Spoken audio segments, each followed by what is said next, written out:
Vamos a empezar ya a hablar acerca del tema de esta noche, que es Cristo, la cabeza de la iglesia, el fundador del nuevo pacto. O sea, esto está relacionado, esto está, la verdad, que muy bonito, este tema. Pero a la vez, yo les quiero decir también algo. Me estoy preocupando, en un buen sentido, preocupando más, porque mientras más conozco a Dios, más sé lo que quiere de mí. Mientras más conozco a Dios, sé también ese Dios celoso en el cual me cela a mí como su criatura, y a la vez no solamente su criatura, sino también su hijo. Entonces, digo, esto es algo, la verdad, que mientras más conocemos a Dios, más pequeñito me siento, pero también con mayor responsabilidad. Es decir, no es cualquier cosa, mis hermanos. Realmente conocer al fundador de la iglesia nos lleva a pensar bien las acciones y las decisiones que tomamos. Muy bien, Cristo, la cabeza de la iglesia, fundador del nuevo pacto. La verdad que esto nos debe poner a pensar, nos debe poner a temblar, pero sobre todo nos debe llevar a vivir como parte del cuerpo de Cristo a través de una iglesia local, a vivir bajo el temor a Dios. Es lo más importante, conducirnos en el temor a Dios. Eso es algo que tú y yo debemos de hacer siempre, en todos los días de nuestra vida. Y pues bueno, la doctrina de que vamos a estudiar en esta noche, en esta ocasión, es acerca sobre la verdad de Cristo, de que Cristo es la cabeza de la iglesia. Es algo fundamental, porque créanmelo, hoy en día hay pastores, por llamarlos pastores, pero entre comillas, la verdad que está difícil, porque a lo mejor pueden estar haciendo la función de guiar a gente, pero más que pastor yo le dirían líderes, porque un líder es alguien que influencia sobre gente más que un pastor. Pero hay pastores, hay liderazgos hoy en día en iglesias que están hablando que la cabeza de la iglesia es el pastor, o que la columna de la iglesia es el pastor. Algo muy preocupante. ¿Por qué? Porque al final de cuentas hemos estado estudiando y hemos estado analizando acerca de la importancia de entender que Cristo es la cabeza de la iglesia. No te voy a recapitular mucho del anterior. Yo te invito a que vayas, a que te conectes y a que veas todas las demás anteriores para que te pongas en contexto. A lo mejor tú digas, híjole, el hermano habló sobre esto, pero no profundizó sobre esto otro. Muy bien, bueno, acompáñanos con las anteriores. Todas están disponibles en YouTube también, ¿verdad? Tú las puedes escuchar, las puedes descargar como podcast. Tú entras a YouTube y lo buscas en los podcasts y ahí nos vas a poder encontrar también. Entonces, sí es importante que lo hagas para que te pongas en contexto, ¿verdad? La Biblia utiliza la figura del cuerpo para describir la relación, ¿verdad? La relación que hay entre Cristo y la iglesia, donde Cristo es la cabeza y la iglesia es el cuerpo. Vamos a estar hablando un poquito más sobre el cuerpo en el próximo viernes, cuando empecemos a hablar ya sobre la membresía. Ahorita estamos hablando sobre nuestro fundador, sobre la cabeza de la iglesia, que han sido 3 lecciones anteriores, y posteriormente vamos a estar estudiando la iglesia como el cuerpo de Cristo. Y bueno, hay algo importante que aquí vamos a estar analizando, ¿verdad? Y es algo que tú y yo tenemos que ir entendiendo. Fíjate bien, en Colosenses, ¿sí? Cristo como nuestro fundador. Cristo como nuestro fundador. En Colosenses el apóstol Pablo combate una herejía que devaluaba a Cristo, es decir, lo hacía inferior, lo hacía menos, enseñando la necesidad de rituales y misticismos para alcanzar la plenitud espiritual, es decir, ciertos complementos para la salvación, ciertas cosas que realmente no eran necesarias, o rituales, ¿verdad?, que realmente no son necesarios para la salvación, ni de alguna manera son complementos de ellos. Para contrarrestar esta idea, el apóstol Pablo declara con autoridad que Cristo es el centro de toda la creación y de la iglesia. Y de alguna manera esto lo vamos a poder tú y yo encontrar en Colosenses capítulo 1, versículos 17 al 18. Si tú vas a la escritura, mira, yo te invito a que todos los pasajes que demos aquí los leas completitos. Yo aquí, por tema de tiempo y por otras situaciones también, y por cuestión gráficas, resumimos bastante, pero yo te invito a que leas completo los capítulos, porque te va a enriquecer más y te va a poner en un contexto mayor acerca de las Escrituras. Pero fíjate cómo dice Colosenses capítulo 1, versículos 17 al 18, y Él es antes de todas las cosas, y todas las cosas en Él subsisten. Es decir, Él es el todo del todo, es lo que hemos venido diciendo en lecciones anteriores. Y luego aquí dice la parte importante, y Él es la cabeza del cuerpo, que es la iglesia, el que es el principio, el primogénito de entre los muertos, para que en todo tenga la preeminencia. Y ahorita vamos a estar hablando un poquito acerca de estas palabras claves que encontramos aquí en Colosenses capítulo 1. Entonces estamos hablando ahorita que esta figura del cuerpo y la cabeza subraya una verdad fundamental. La iglesia es el cuerpo de Cristo en la tierra, y Él no es solo quien tiene influencia en su iglesia, sino que es la fuente de su vida, de crecimiento y el propósito también. Dios es el que nos dio el propósito, es el que nos da vida, somos en Él. Recordemos que la iglesia es un organismo vivo, y la vida la produce nuestro Señor Jesucristo. Cuando Cristo es el centro de la iglesia, cuando la iglesia está fundada en Cristo, entonces tiene vida, tiene un propósito definido en Cristo, ¿verdad? Porque hay muchas instituciones o muchas denominaciones o de alguna manera congregación de personas que se llaman iglesia, pero no lo son. Y no lo son porque si su doctrina, sus enseñanzas están lejos de la palabra de Dios, entonces también sus prácticas lo van a estar. Recordemos que hay pensamientos y liderazgos, que esto es un pensamiento diabólico, porque si no viene de Dios, viene del diablo, que dicen que una cosa es la práctica y una cosa es la doctrina. Mis hermanos, amigo, amiga, no. Doctrina, que no es más que otra cosa que enseñanza, es lo que significa, es decir, la enseñanza va a regir todo lo que nosotros hacemos. Si tú disocias la enseñanza de la práctica, eso es algo que no se puede hacer. Una cosa sin la otra no se puede hacer. Entonces, yo para poder practicar guitarra necesito que alguien me enseñe algo sobre guitarra, digo, hablando en un instrumento musical.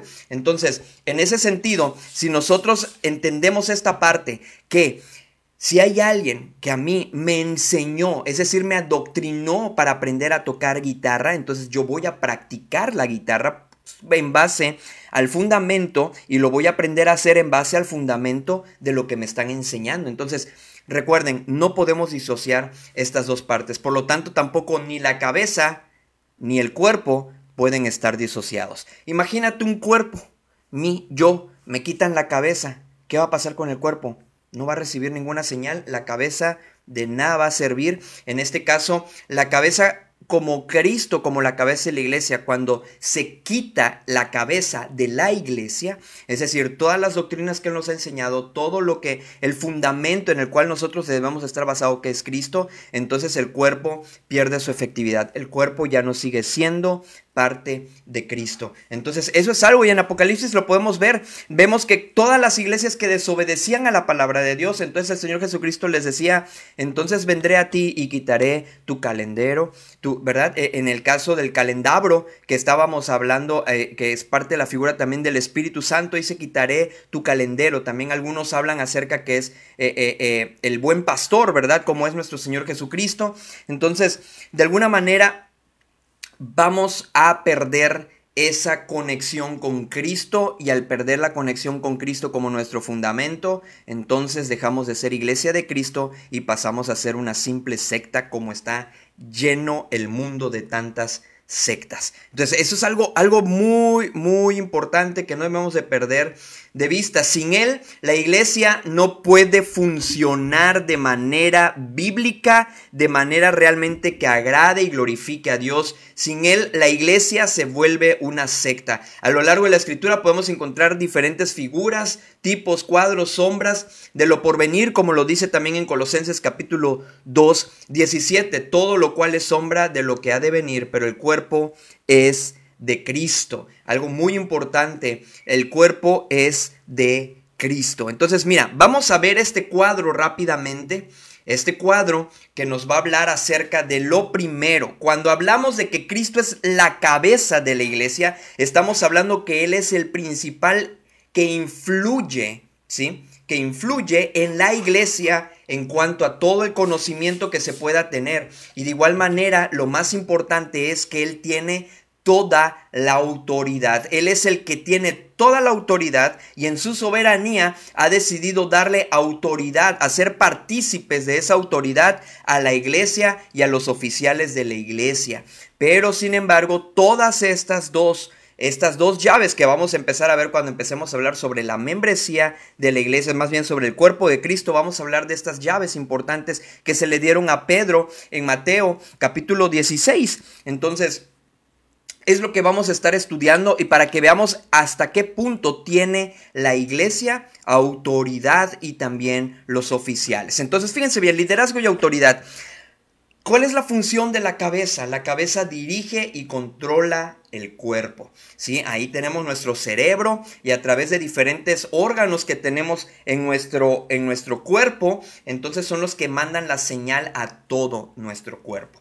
¿Vale? Entonces algo muy importante, Cristo tiene la autoridad suprema sobre su iglesia y sobre todo el universo, dirigiendo sus enseñanzas y prácticas. Es decir, Él está constantemente dirigiendo a través de su Espíritu Santo cada una de sus enseñanzas y prácticas. Colosenses 1:18 nos dice, y Él es la cabeza del cuerpo, que es la iglesia, para que en todo Él tenga la preeminencia. Ahora, también al hablar de que Cristo es la cabeza de la iglesia es porque de ahí viene la fuente de vida y el sustento.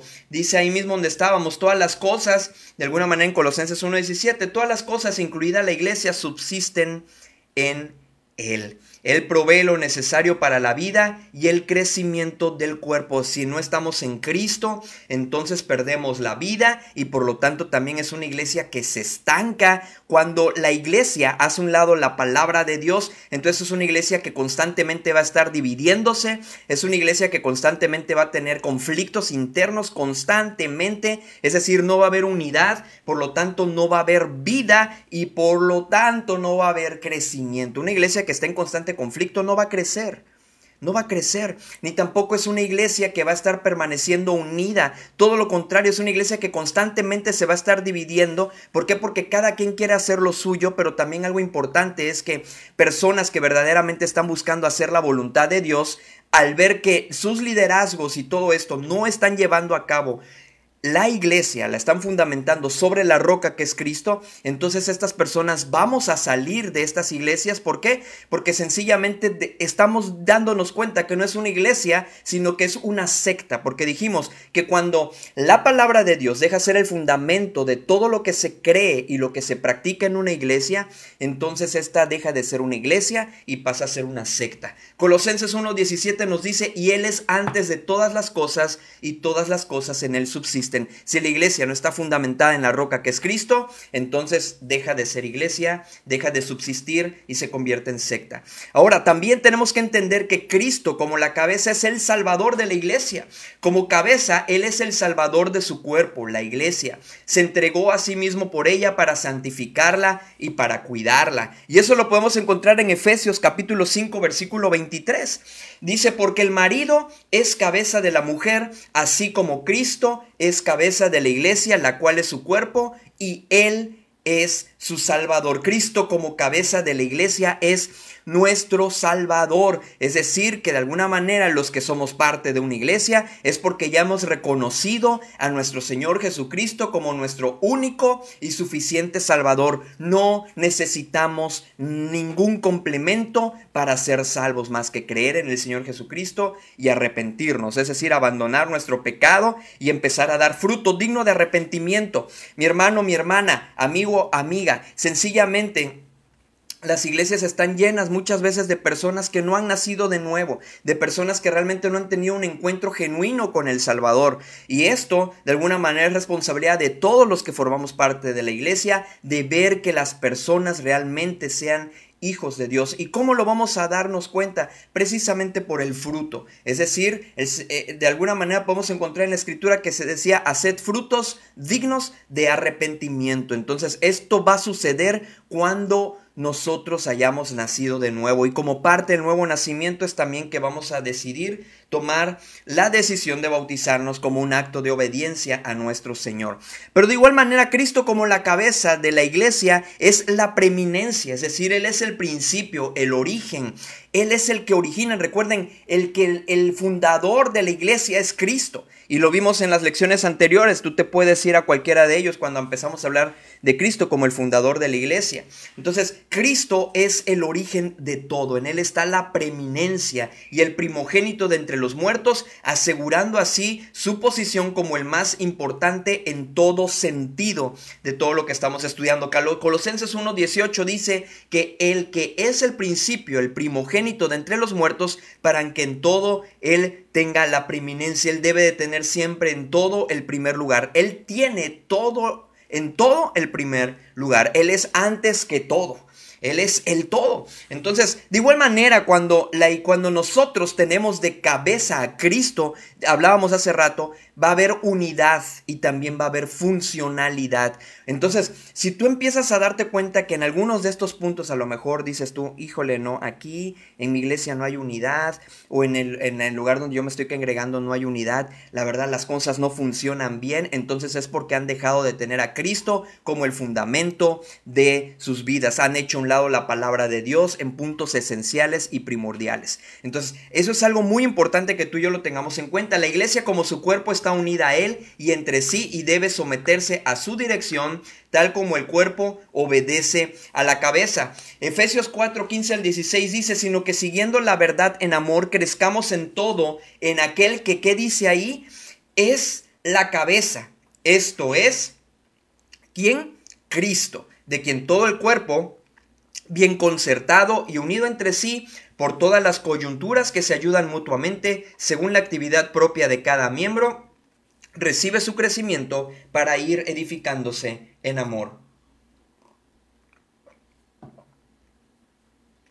Algo importante aquí que estamos destacando en Efesios 4, donde acabamos de leer ahorita, 4:15 al 16, es que Él va a ser el factor de unidad. Hablábamos en clase anterior, es que Él es nuestro punto de convergencia, nuestro punto de encuentro, ¿verdad? Donde todos vamos a converger, donde todos vamos a unirnos. Cuando una iglesia tiene su fundamento sobre la roca que es Cristo, realmente en la palabra de Dios, todas sus prácticas están basadas en la palabra de Dios, entonces va a haber esa unidad y el cuerpo va a estar bien concertado y unido entre sí. Así lo dice en Efesios capítulo 4, donde estamos leyendo ahorita.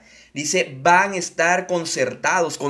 Aquí está de alguna manera utilizando un término que utilizamos también en la música cuando decimos, voy a un concierto. ¿Y qué es un concierto? Cuando tú y yo hemos ido a un concierto, por decir, yo cuando he estado en un concierto de orquesta, tú escuchas cuántos instrumentos hay, cientos de instrumentos, o sea, a lo mejor hay 50, 60, 80, más de 100 instrumentos tocando todos muchas veces, o en ciertos momentos toca cada uno, pero tú escuchas el concierto y todo está en armonía. Aquí está utilizando este concepto, aquí el apóstol Pablo. Dice que aquí en todo el cuerpo bien concertado, es decir, en armonía. Imagínense si todos los instrumentos, cada uno tocara lo que quisiera, cada músico estuviera, pues a mí se me ocurre tocar esto ahorita así. Y así sucesivamente cada músico. Y yo quiero tocar en este tono y yo toco en este otro y yo quiero tocar en un tono mayor, yo quiero tocar en un tono menor. Se escucharía algo que creo que cada uno de nosotros nos pararíamos inmediatamente y nos saldríamos porque sería algo horrible a nuestros oídos. Entonces, el cuerpo de Cristo, cuando está en Cristo y cuando todo lo que hace y cree está fundado en la roca que es Cristo, entonces mi hermano, mi hermana, amigo, amiga, dice que todo el cuerpo va a estar bien concertado y unido entre sí por todas las coyunturas, cada doctrina, cada práctica, cada enseñanza, cada miembro, de alguna manera es parte importante. Hablábamos sobre la piedra viva, que es nuestro Señor Jesucristo, como la piedra angular, pero también que el apóstol Pablo nos menciona a nosotros como piedras vivas, es decir, nosotros vamos construyendo esa iglesia, somos parte de esa iglesia, somos esos ladrillitos que vamos formando el cuerpo de Cristo. Entonces por eso dice, unido entre sí por todas las coyunturas que se ayudan mutuamente según la actividad propia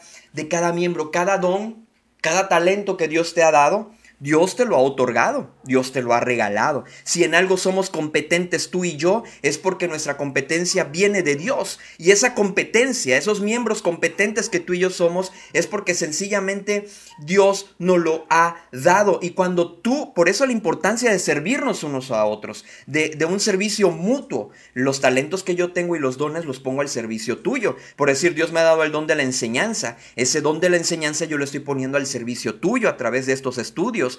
Dios me ha dado también el don del canto, uno de los cantos que hemos estado poniendo a los inicios de las transmisiones. Algunos cantos son letra y música mía, y esa letra y música mía yo la he puesto al servicio también de la iglesia y se cantan en algunos lugares. Y eso es algo que de alguna manera tú tienes que entender identifica cuáles son tus dones y talentos. Cuando hablemos acerca del cuerpo de Cristo, vamos a hablar acerca de los dones y talentos. ¿Cuáles son los vigentes? ¿Cuáles son los que ya no están vigentes? Algunos cómo cambiaron de alguna manera su enfoque, y de esta manera, ¿para qué? Para que tú vayas entendiéndolo y empieces a poner cada actividad, como dice aquí, según la actividad propia de cada miembro, recibe su crecimiento para ir edificándose en amor. El servicio mutuo, amigo, amiga, hermano, hermana, el servicio mutuo que nos vamos a dar entre los que somos parte de una iglesia local es lo que va a dar el crecimiento y es lo que nos va a edificar.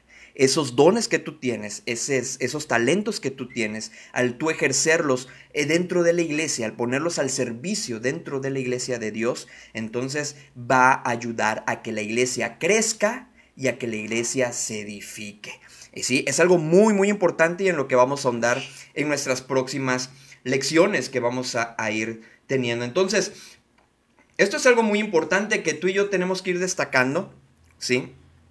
Hay algo que de alguna manera, alguna de las herejías que habían en Colosas también, era una mezcla de alguna manera de asceticismo, ¿sí? De judaísmo, basado en el legalismo, y de misticismo. Entonces, de alguna manera, el legalismo enseñaba que la salvación y el crecimiento espiritual dependían de cumplimientos de la ley mosaica, de rituales, de fiestas, de lunas nuevas, del sábado, de guardarlo. Y en los tiempos de los apóstoles, el legalismo era una práctica muy específica. Dense cuenta a qué se refiere el legalismo, A veces lo malinterpretan o lo malenfocan hoy en día.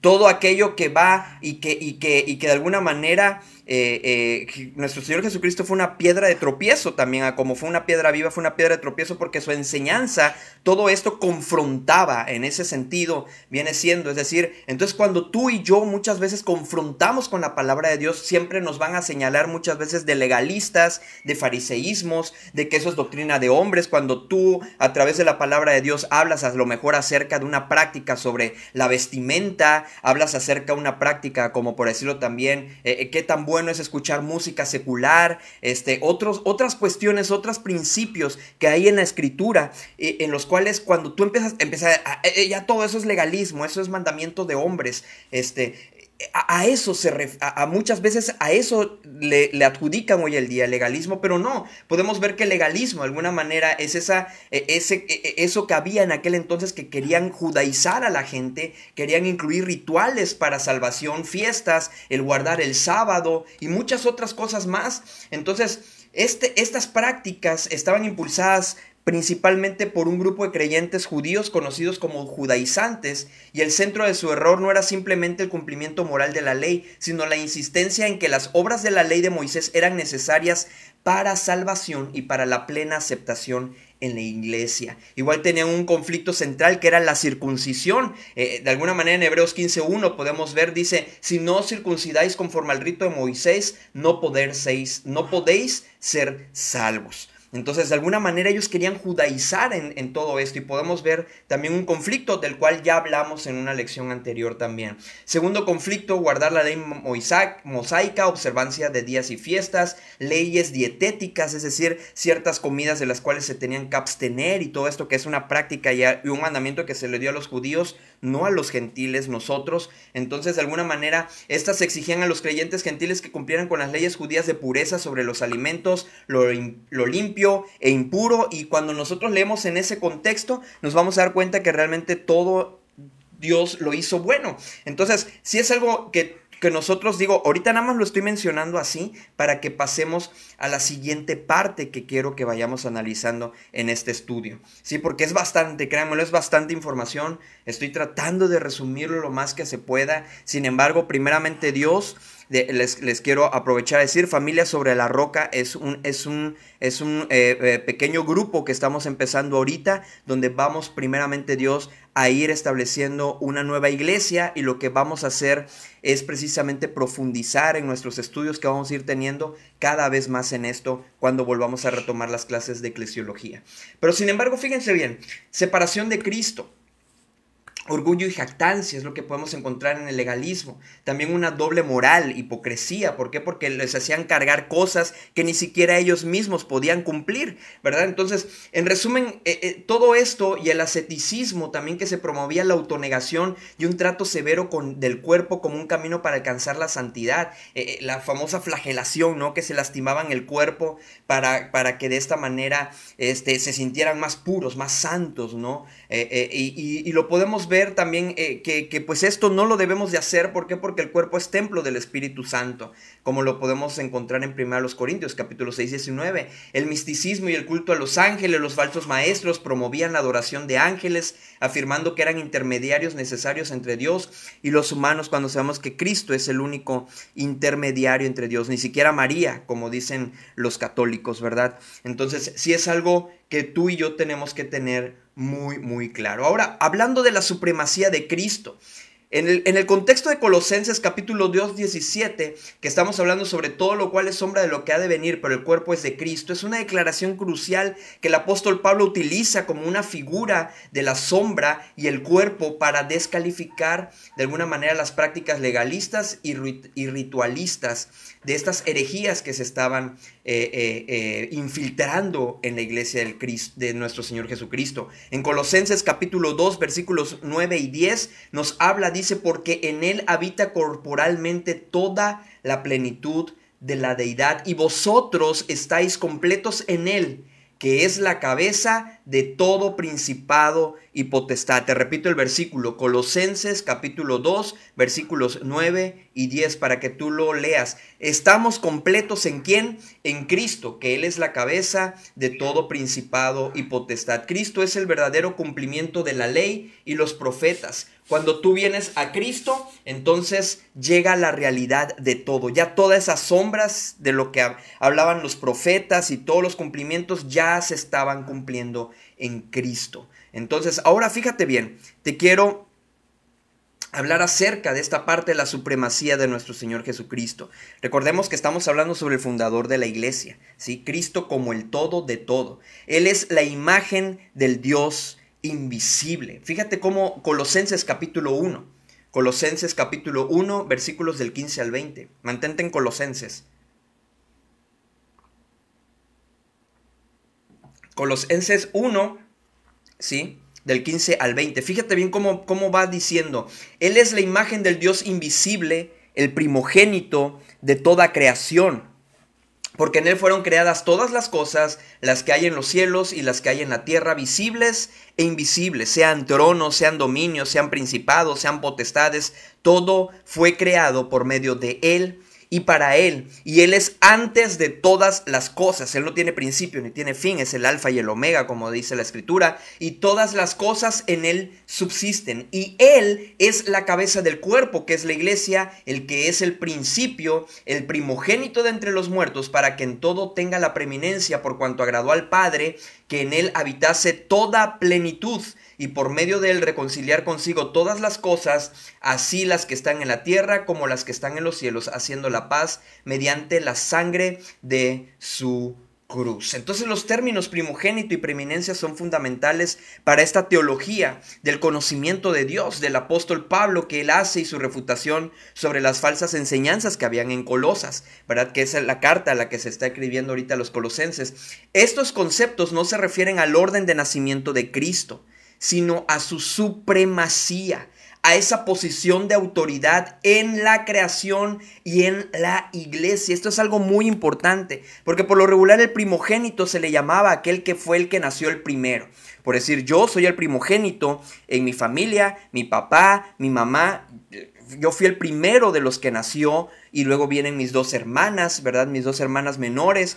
Entonces, yo soy el primogénito, hablando del nacimiento. Pero aquí no se está basando, no se está enfocando el término primogénito como el primero de nacimiento. Claro, es el primero de todos, porque también somos llamados sus hermanos, ¿verdad? Por ser él también como hijo de Dios y nosotros que también somos hijos de Dios, la Escritura nos dice que también lo podemos llamar hermanos. Podemos tener esa cercanía con Cristo como Cristo hombre. Entonces, fíjense bien cómo habla aquí. Dice, sino a su supremacía y a su posición de autoridad en la creación y obviamente en la iglesia. Por lo que la resurrección de nuestro Señor Jesucristo es la garantía, pero también es la primicia de la resurrección de todos los creyentes. Por lo tanto, aquí el término primogénito denota prioridad, denota rango, autoridad sobre la muerte y el mundo espiritual.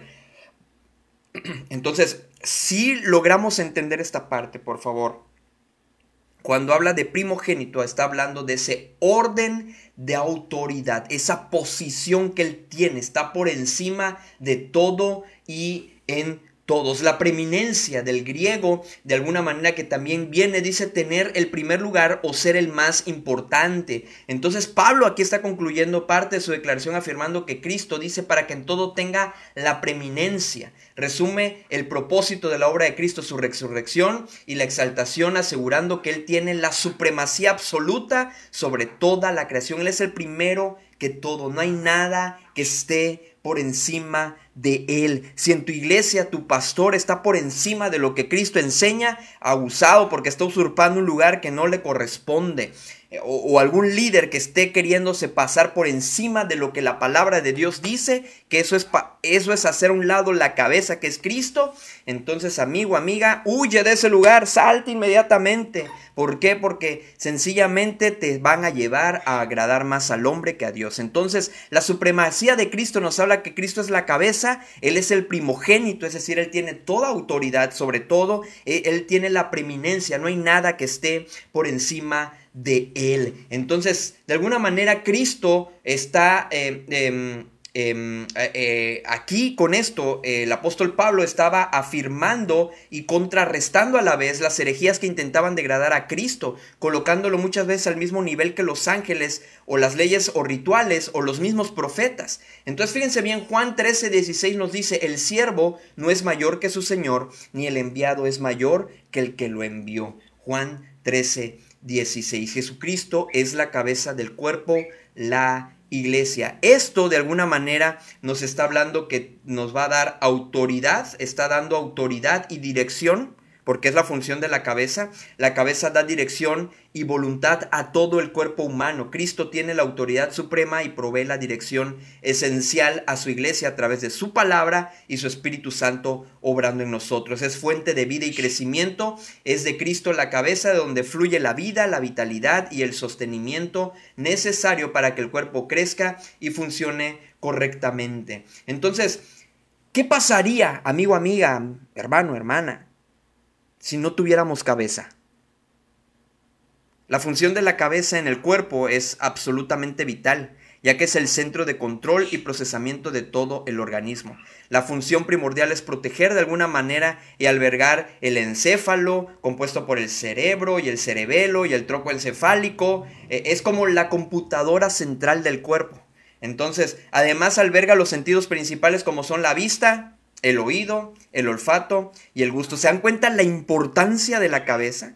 ¿Sí? Al igual que también tiene otro órgano que es la piel, ¿verdad? El tacto. De alguna manera la piel también, y si a nosotros nos acarician cuando sentimos bonito, ¿verdad? Cuando nos acarician las mejillas o la cabeza, nos hacen piojitos, sentimos. Entonces, de alguna manera la cabeza, en la cabeza está todo, ¿verdad? Cristo es la cabeza. Entonces, fíjense bien, vamos a ver este otro cuadro. Lo voy a pasar en pantalla más grande para que tú lo logres y alcanzar a ver. Mira, vamos rápido, ¿eh? Vamos rápido, espero lo vayan y si no, luego regrésalo y vuélvelo a analizar y profundice en cada uno de los textos. Pero la sombra y la promesa, vamos a ver a Cristo como la cabeza de la iglesia, como ese fundamento de la iglesia desde Génesis hasta Apocalipsis, la promesa de la cabeza, es decir, de Cristo, el protoevangelio. Esto lo hablamos también en la lección anterior. De alguna manera aquí se predice o se profetiza que la simiente de la mujer, Cristo herirá, dice, Cristo herirá la cabeza de la serpiente. Esto establece a Cristo como el vencedor y el líder, de alguna manera que ya había sido establecido, así como la verdadera cabeza que restaurará lo perdido, la primera promesa mesiánica que podemos encontrar en Génesis 3:15. También el origen del cuerpo, el relato de Eva siendo formada del costado de Adán, es un tipo directo. Pablo usa esta analogía para el matrimonio y la relación de Cristo e iglesia, como lo podemos encontrar en Efesios capítulo 5. La iglesia es la esposa, ¿sí? Que de alguna manera es la esposa, entonces viene a ser el cuerpo, es extraído de la obra del segundo Adán, ¿verdad? Que es Cristo. Entonces, si logramos entender, si tú lees Efesios capítulo 5, vas a entender un poquito más acerca de esto. Cristo le está hablando a los maridos, acerca de los maridos con la esposa, así como la iglesia es esposa de Cristo, ¿verdad? Y Cristo como la cabeza, como leímos hace un momento. Entonces, ahí vas a entender ese juego de en cuanto del Eva, cuando es tomada de alguna manera desde Adán, entonces como parte del cuerpo. Así que esto es algo muy importante que vayamos entendiendo también esta analogía. Pero sin embargo también la necesidad del nuevo pacto. Jeremías 31, el 31 al 34, Dios promete un pacto nuevo y mejor que el pacto mosaico, es decir, del antiguo pacto, el cual estaba escrito en piedra. Las promesas de alguna manera clave aquí son ley escrita en el corazón y perdón total de los pecados. Esto subraya que la relación, es decir, la pertenencia al cuerpo, requiere una obra interna que solo Cristo puede lograr. Aquí es donde estábamos hablando. La iglesia se compone de personas salvas, ¿sí? De personas salvas, que solamente esta obra la puede realizar Cristo como la cabeza de la iglesia y como Cristo también como nuestro Salvador. Ahora, vamos a ver la siguiente. Los evangelios también hablan acerca de esto y la institución de este pacto, ¿verdad? Porque dijimos que íbamos a hablar de Cristo como la cabeza de la iglesia y también como el nuevo pacto. La institución de este nuevo pacto en la vida y ministerio del Señor Jesucristo, la promesa del Antiguo Testamento, ¿verdad? Que podemos y que hablamos en la clase pasada, se encuentra y se instituye el nuevo pacto preparando el escenario para la formación de su cuerpo. Y aquí podemos encontrar el mediador y la sangre. Cristo es el mediador y la sangre. Jesús dice, esta copa es el nuevo pacto en mi sangre. Su sacrificio de vida es el único medio para ratificar el nuevo pacto, haciendo posible el perdón de los pecados profetizado por Jeremías y la vida en su cuerpo. Entonces aquí hay unos pasajes que tú puedes leer, ¿verdad? Ahí vamos a ver sobre la última cena también, como está en Mateo 26. También Lucas 22:20, es importante que lo leas para ir entendiendo esta parte, cómo es Cristo el mediador. Y de igual forma, tenemos que entender que para que un pacto, ¿por qué llamamos Antiguo y Nuevo Testamento? Tiene que ver con el pacto también, el Antiguo Pacto y el Nuevo Pacto, el Antiguo Testamento y el Nuevo Testamento. Para que un testamento entre en vigor necesita morir la persona, ¿verdad? Es decir, para que puedas hacer uso o gozar de los beneficios de ese testamento, tiene que morir el testador, ¿verdad? O sea, la persona que dejó ese testamento escrito muere, y cuando muere pues se hace efectivo ese testamento. Por eso podemos encontrar el Antiguo Testamento y el Nuevo Testamento. Cristo tuvo que morir para que entonces ese Nuevo Testamento entrara en vigor y tú y yo pudiéramos disfrutar de todo esto. Ahora, la diferencia de nuestro testador, el que escribió este testamento, resulta que pues murió, sí, entra en vigor y podemos disfrutar de todo esto, pero dentro de ese testamento estaba que Jesucristo iba a resucitar. Entonces Él resucitó y ese testamento lo hace inquebrantable, nada lo puede quebrantar. Ahora también Cristo como la piedra angular de la iglesia, esto lo vimos en el pasado, así que te invito para que tú lo puedas ver. Mateo 16:18, edificaré mi iglesia. Jesús anuncia formalmente la iglesia como su asamblea, basada en la verdad de que Él es el Mesías. Esto lo hablamos también en el anterior. Él es la piedra angular, como dice Efesios 2:20, la base esencial sobre la que se construirá todo el edificio. el cuerpo. Ahora también en Juan 15, del 1 al 8, podemos encontrar la vid y los pámpanos. Jesús usa esta metáfora o esta figura orgánica para ilustrar la unión vital entre él y sus seguidores. Más que seguidores, yo utilizaría mejor la palabra discípulos. ¿Sí? Entre sus discípulos. ¿Por qué? Porque hay una grandísima diferencia, y eso lo vamos a ver más adelante también cuando hablemos sobre el cuerpo, entre los seguidores y los discípulos. Nosotros se nos llamó a ser discípulos y también a hacer discípulos, no seguidores. La vida, que es la savia, es decir, nuestro Señor Jesucristo mismo, que es la vida, fluye desde Él, que es la cabeza, la vid, a sus discípulos, los miembros, pámpanos, ¿verdad? Esta es de alguna manera una prefiguración directa de la unidad orgánica del cuerpo. Como leíamos hace rato, dice, por todas las coyunturas que se ayudan mutuamente. Cristo es la cabeza y el cuerpo está ligado a la cabeza. Entonces, por eso cuando leemos, cuando el Señor Jesucristo dice, yo soy la vid y vosotros los pámpanos, el que permanece en mí lleva mucho fruto. Entonces, ahí es donde podemos encontrar esa conexión. La iglesia va a ser edificada, la iglesia va a crecer siempre y cuando estés conectado a la vid. Cada pámpano esté conectado entre sí, pero esta conexión que vamos a encontrar cada uno de los miembros, la vamos a poder lograr si estamos en Cristo, que es la vid. Ahora, esta es la institución del pacto. Ahora vamos a poder encontrar también la doctrina del cuerpo y la cabeza. Esto lo vamos a encontrar a lo largo de las epístolas también, del apóstol Pablo en su mayoría es quien escribe todo esto, al igual que Pedro, por supuesto, y otros discípulos hablan sobre esto también, pero sin embargo, por decir también Judas, ¿verdad? En parte también habla acerca de la iglesia. Ahora, fíjense bien este cuadro, este que tengo aquí, esta gráfica, Mira, fíjate bien, el apóstol Pablo es el principal de alguna manera desarrollador de la doctrina de la iglesia como el cuerpo de Cristo y Cristo como su cabeza. Entonces aquí es donde vamos a poder encontrar estas conexiones también explícitas que hallamos en la escritura. Efesios 1, 22 al 23, Colosenses 1, 18, Primera los Corintios 12, 12 al 27, Efesios 4, 15 al 16, como aparecen esas conexiones bíblicas. Esos pasajes son claves para que tú los vayas estudiando ahí en casa o donde te encuentres. Cristo, la cabeza de la iglesia. Esta es una afirmación explícita donde Dios lo dio por cabeza por sobre todas las cosas a la iglesia, la cual es su cuerpo. Cristo no solo dirige el cuerpo, sino que lo llena con su plenitud, dándole sustancia y propósito. La unidad también y diversidad en el cuerpo. El Espíritu Santo bautiza a todos los creyentes en un solo cuerpo, sin distinción de origen o clase. Esto se logra a través del nuevo pacto, donde el Espíritu habita en el corazón, es decir, en nosotros, en nuestro espíritu, en nuestra alma, permitiendo la interconexión de los miembros. El fin del cuerpo, el crecimiento y amor, esa es la finalidad. La meta es crecer en todo, en aquel que es la cabeza. Esto es Cristo. El crecimiento y la edificación del cuerpo se logran cuando cada miembro funciona con sus dones, con sus talentos, en el nuevo pacto, bajo la dirección de la cabeza, que este es Cristo, unidos por el amor.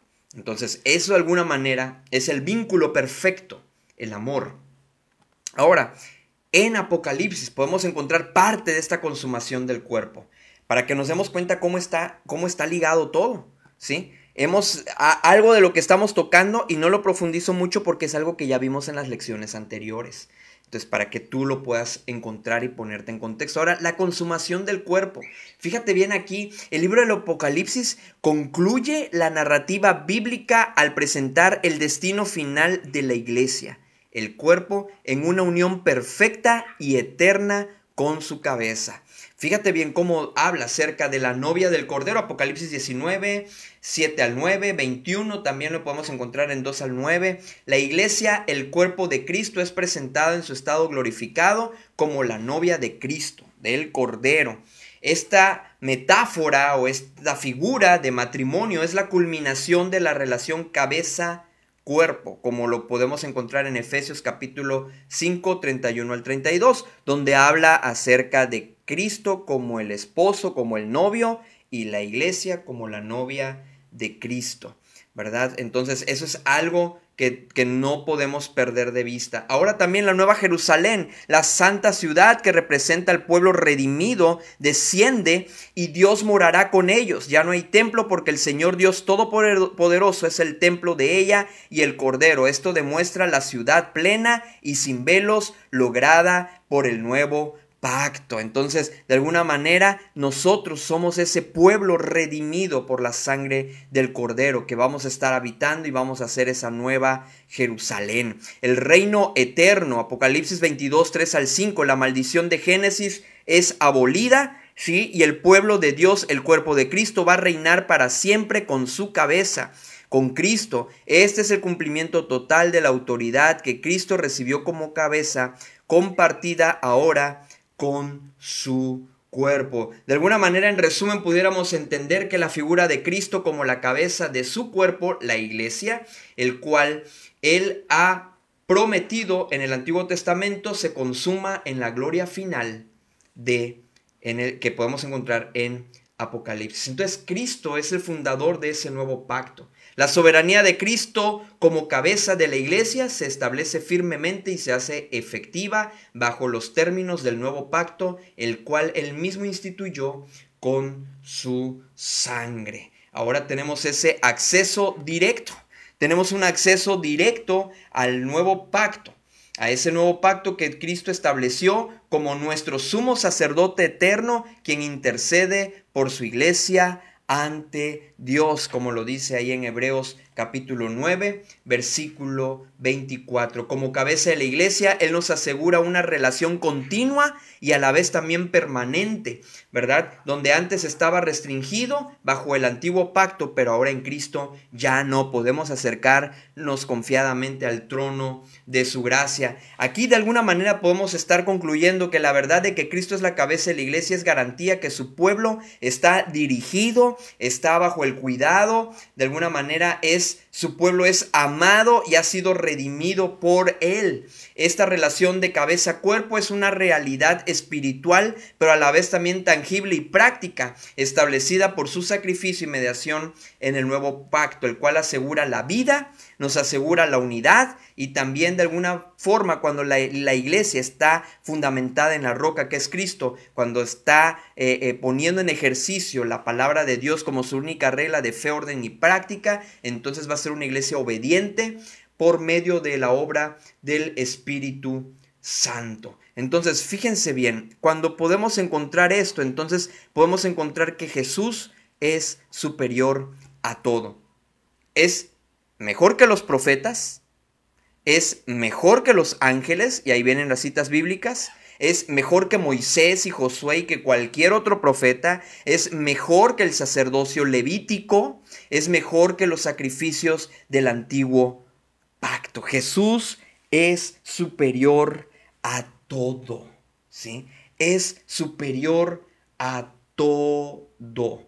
Entonces, la revelación en Cristo es la final, definitiva y completa. Él no es solo un mensajero, sino que es la revelación misma de Dios.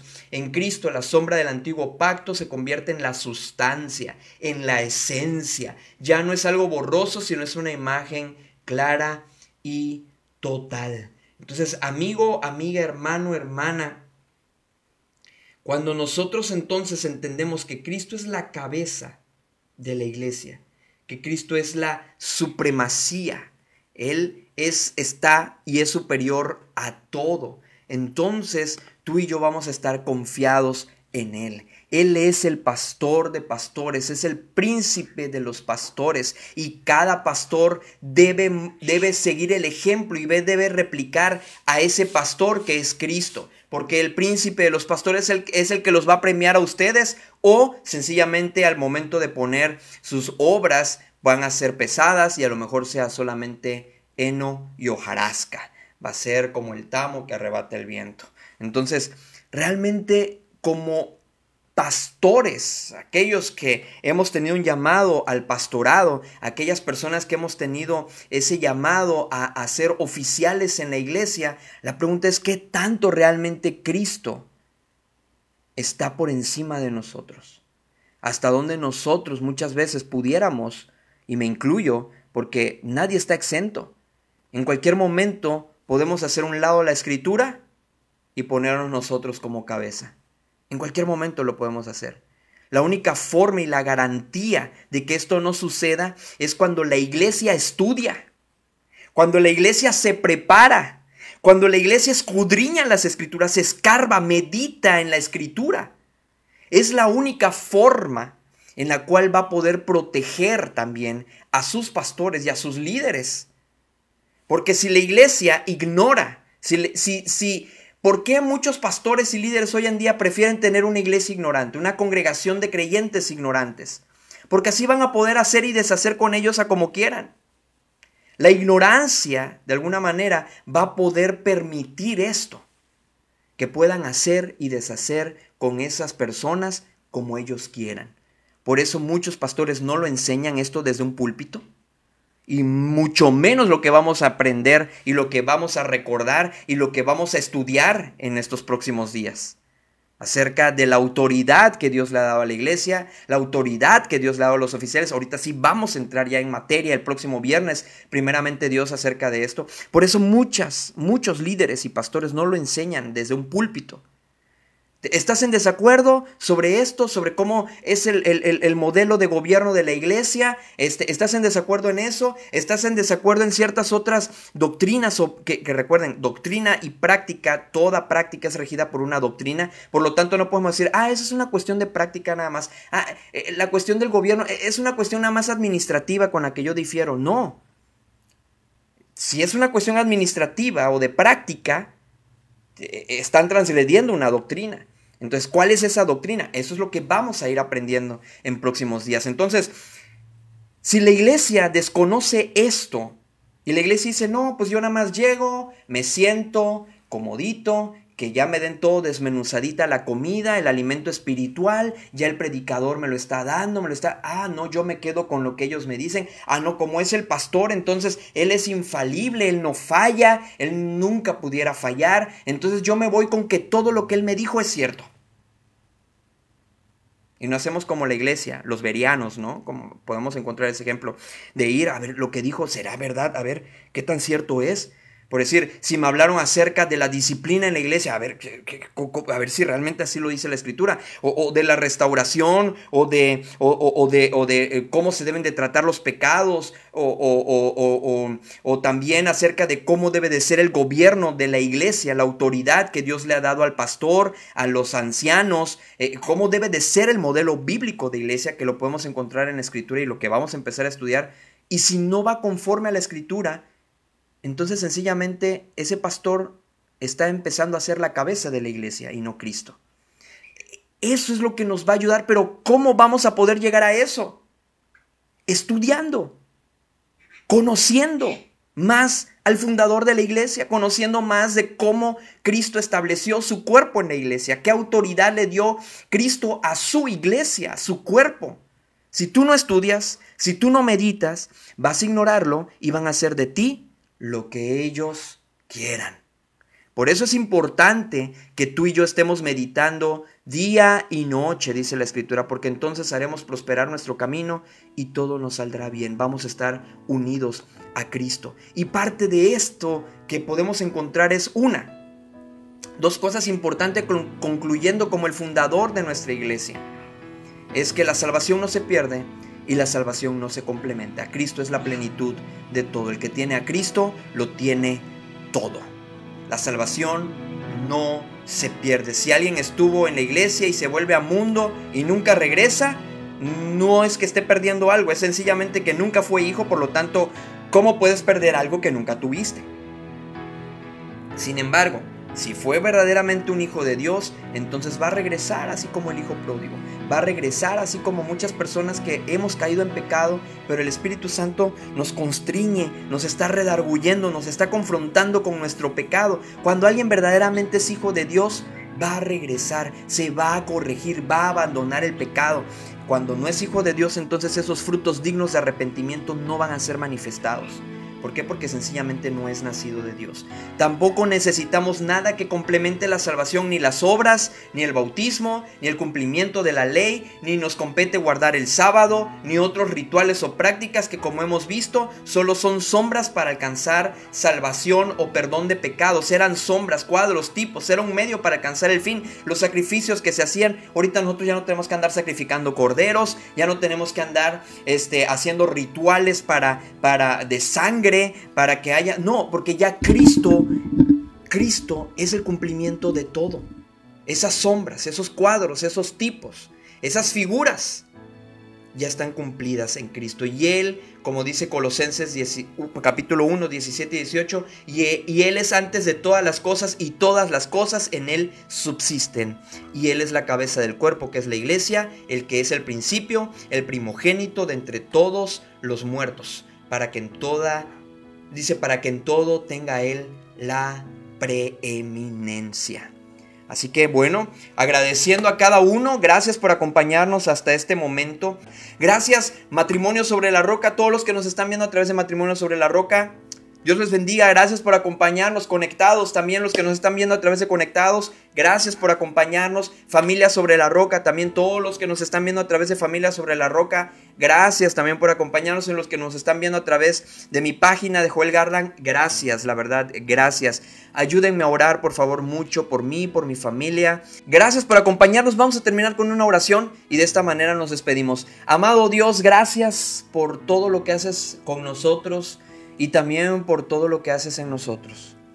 Síguenos a través de tu Santo Espíritu, Señor, dándonos el entendimiento y también, Señor, guiándonos a toda la verdad. Ayúdanos, Padre, a ser fieles a tu palabra. Ayúdanos, Padre, a no agradar al hombre, sino agradarte a ti. Que como iglesia, Señor, cada día más estemos unidos a ti, Señor, a través de la obediencia por medio de tu palabra. Señor, ayúdanos a atesorar, a guardar, a hacer, no solamente ser oidores, sino hacedores de tu palabra, Señor. Y esto aunque conforme vayamos viendo, Señor, todo lo que tú nos enseñas acerca de la importancia de cómo ser el cuerpo y cómo cuidar esa unidad en tu cuerpo, Señor, que realmente cuando amerite llevar a cabo cada una de estas cosas, Señor, que lo hagamos con amor y que de igual manera, Señor, lo hagamos para tratar de hacer entender en razón a nuestro hermano más débil en la fe o aquel que está infringiendo tu palabra, Señor. Ayúdanos a también nosotros a examinarnos, Padre, si estamos en la fe. Señor, examina cada uno de nuestros corazones y muéstranos nuestras faltas, muéstranos nuestro pecado, Señor, aún aquellos de los cuales son ocultos a nuestra vista, que a lo mejor pasan desapercibido, o a lo mejor como ya estamos tan habituados a hacerlo, no lo vemos ya como un pecado. Señor, ayúdanos a verlo, y no solamente a verlo, sino a arrepentirnos, Señor, a abandonarlo, a cambiar y a vivir una vida en santidad como tú lo pides. Porque tú vienes por una iglesia sin arruga, sin mancha, sin contaminación, sin pecado, Señor. Ayúdanos, por favor, a hacer esa iglesia santa, esa iglesia que tú has comprado a precio de sangre, Padre, y que tu sangre preciosa nos limpie de todo pecado y que vivamos constantemente disciplinados en ti. Constantemente, Señor, basados en tu palabra que nos corrija, Señor, en todo momento, que nos inste, Señor, a cada tiempo, Señor, que podamos nosotros ir siendo un reflejo de tu gloria, que puedan ver en nosotros, Señor, a tu Hijo Jesucristo, Padre. Te lo pedimos, Señor, y también en estos momentos que vamos a descansar, te pedimos que tú nos des un descanso en el cual podamos reponer energías. Si es tu voluntad, que veamos el día de mañana, Padre, que también, Señor, cada uno de los planes que tengamos se alinee a tu voluntad, y los que no podamos cumplir, Señor, podamos entender que no eran conforme a tu voluntad. Señor, también te agradecemos por todo lo bueno que eres con nosotros, por tu provisión, por tu cuidado, Señor, por tu fidelidad para con cada uno de nosotros. Te agradecemos esto y nos ponemos en tus manos, porque es el lugar más seguro. Y todo esto te lo pedimos y agradecemos en el nombre que es sobre todo nombre, en este que es la cabeza, que es tu Hijo Jesucristo. Amén.